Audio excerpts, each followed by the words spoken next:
I grew up here in Southeast San Diego for a majority of my life. Makfeda Abdullahi is the daughter of Ethiopian immigrants who came to the United States as refugees during the Somali Civil War. Abdullahi says growing up, her parents had high expectations for her, but she quickly realized that her teachers didn't have the same expectations. So that's when I started to realize, like, I know they won't see me the same, so I needed to start doing better in school and really take it serious.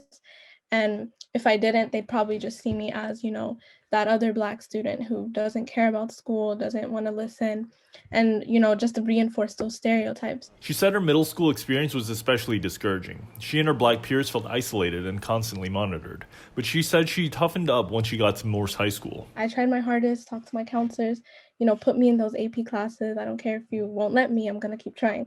So that's when I really started getting into school, but the experience was definitely not easy. Today, she's in her first year at UC San Diego majoring in political science. Abdullahi's path was difficult, but she's part of a positive trend at San Diego Unified. Pedro Noguera, the dean of the Rossier School of Education at the University of Southern California, led a 2019 study of the district that found it had increased both graduation and college readiness rates for Black students. That's a really powerful factor because that is bearing on college eligibility rates. So you've seen the number of Black students who are eligible for admission to Cal State and the University of California go up.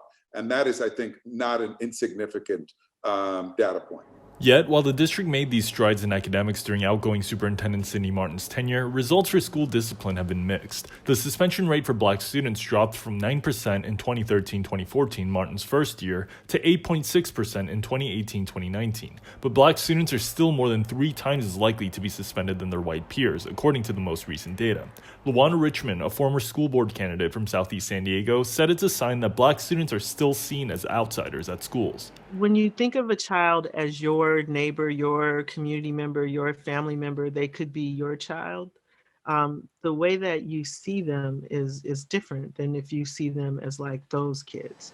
But as the district begins to bring students back to campuses, both Richmond and Noguera see an opportunity to rebuild trust between educators and students from all marginalized backgrounds. Noguera said overemphasizing academics and making up for what's been referred to as learning loss is not the path to an equitable post-pandemic public school system. I would prioritize relationships. I would prioritize bringing some joy to learning, the arts, music, so that kids want to be in school. And then I would really focus on getting kids engaged as learners before we focus narrowly on assessment. San Diego Unified officials say they are taking steps in that direction. Shortly following the summer's protests for racial justice, the district revised its grading policy to emphasize mastery of material over things like attendance and work habits. The district also revised school policing policy so that district police officers are called only for the most serious offenses like sexual assault and possession of a weapon or a controlled substance. Abdullahi, the UC San Diego student, says she's hoping her younger siblings might get to experience a more inclusive curriculum and school environment. There's still so much history that needs to be covered and so much history that Black high school students deserve to learn about their own people. And within AP US history, they just brush over, the major topics, Jim Crow, slavery, So there's so much more work that needs to be done, but it's a step in the right direction for now. Joe Hong, KPBS News.